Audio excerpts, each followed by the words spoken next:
Hello Brian, Rupashree প্রকল্প নিয়ে বড় আপডেট খবর নিয়ে আসলাম। রূপশ্রী প্রকল্পে মেয়েদের বিয়ে হলে 25,000 টাকা করে দেয় রাজ্য সরকার। মেয়েদের অন্ততপক্ষে 18 বছর বয়স হতে হবে, কিন্তু বিয়ের আগে ফর্ম জমা দিলেও টাকা ঢুকে না, দেরি হয় অনেক। এবার বিয়ের আগে বা বিয়ের দিন টাকা ঢুকে যাবে আপনার অ্যাকাউন্টে, এই নির্দেশিকা দিল রাজ্য সরকার। এ ব্যাপারে কি বলেছে আমি সম্পূর্ণ আলোচনা করব, আপনারা শেষ পর্যন্ত দেখবেন। দেখার আগে যারা নতুন আছেন চ্যানেলটাকে সাবস্ক্রাইব করে দেবেন, আর যারা ফেসবুক থেকে দেখবেন অবশ্যই পেজটাকে ফলো করবেন। কি বলেছে দেখুন, এবার আর দেরি নয়, বিয়ের আগেই পাত্রীর ব্যাংক অ্যাকাউন্টে টাকা ঢুকে যাবে রূপশ্রীর টাকা। যদি কোনো কারণে দেরিও হয় সেক্ষেত্রে বিয়ের দিনই পাত্রী হাতে পাবেন ওই টাকা। মানে আপনি যদি আগে ফর্ম ফিল আপ করে জমা দেন তাহলে বিয়ের আগেই আপনার টাকা অ্যাকাউন্টে ঢুকে যাবে, বা বিয়ের দিনই আপনার অ্যাকাউন্টে টাকা ঢুকে যাবে। যদি বিয়ের দিনের আগে না ঢুকে তাহলে বিয়ের দিনে আপনার অ্যাকাউন্টে টাকা ঢুকে যাবে। রূপশ্রী প্রকল্প নিয়ে নতুন নির্দেশ জারি করলো নারী ও শিশু ও সমাজ কল্যাণ দপ্তর। দিন কয়েক আগে দপ্তরের কর্তারা ভিডিও কনফারেন্সের মাধ্যমে সব জেলাকে জানিয়েছেন এবার আর বিয়ের পরে নয়, বিয়ের আগে বা বিয়ের দিনই যোগ্য উপভোক্তাকে রূপশ্রী টাকা দিতে হবে।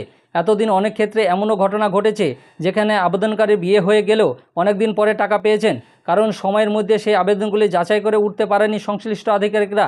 এবার সেই নিয়মে বদল আনা হয়েছে এবং শনিবার থেকে তা কার্যকর হয়েছে। দপ্তর জানিয়েছে এতদিন আবেদন পরীক্ষার কাজ ঢিমে তালে চলতো, তাতে অনেকের টাকায় বকেয়া পড়ে থাকছিল। বহু পাত্রী আবেদন করলেও বিয়ের আগে এই প্রকল্পের সুবিধা পাননি বলে অভিযোগ। সে কাজে গতি আনতেই দপ্তর এই পদক্ষেপ নিয়েছে। বিয়ের দিন পেরিয়ে গেলে আর তথ্য আপলোড করা যাবে না। আধিকারিকদের মতে এখন থেকে কেউ এই প্রকল্পে আবেদন করলে সেগুলি আর ফেলে রাখা যাবে না। বিয়ের আগে বা খুব অসুবিধা হলে বিয়ের দিন আবেদনকারী যাতে টাকা পান সে ব্যবস্থা করতে হবে। এ কারণে দ্রুত আবেদন যাচাই করে পোর্টালে আপলোড করতে হবে জেলা প্রশাসনকে। মানে আপনি যদি ফর্ম আগে জমা দেন তাহলে বিয়ের আগেই আপনার অ্যাকাউন্টে টাকা ঢুকে যাবে। কোনো কারণে যদি আপনার যাচাই করতে দেরি হয় তাহলে আপনার বিয়ের দিন টাকা ঢুকে যাবে অ্যাকাউন্টে। যেসব আবেদনকারী বিয়ের তারিখ পেরিয়ে গেছে অথচ আজ পর্যন্ত আবেদন যাচাই করে রিপোর্ট আপলোড করা হয়নি, সেসব অবিলম্বে সেরে ফেলতে হবে জেলাগুলিকে। একথা স্পষ্ট করে জানিয়ে দিয়েছেন দপ্তরের আধিকারিকরা। মানে যারা আবেদন করেছে এখনও পর্যন্ত টাকা পায়নি বা আপলোড হয়নি ওয়েবসাইটে, তাদের তাড়াতাড়ি টাকা দেওয়ার কথা বলা হয়েছে। বিয়ের দিন থেকে অন্ততপক্ষে 15 দিন আগে ফর্মটা জমা করবেন, তাহলে সময়ে টাকা ঢুকে যাবে।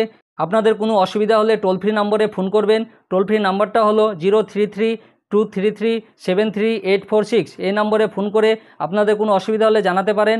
আর আমার এই ভিডিওটা ভালো লাগলে লাইক এবং শেয়ার করে দিবেন। আর যারা নতুন আছেন চ্যানেলটাকে সাবস্ক্রাইব করে দিবেন, আর পাশে থাকা বেল আইকনে ক্লিক করে দিবেন যাতে এই সংক্রান্ত আরও ভিডিও আপনি প্রথমেই পেয়ে যান। আর যারা ফেসবুক থেকে দেখবেন অবশ্যই পেজটাকে ফলো করবেন। ধন্যবাদ।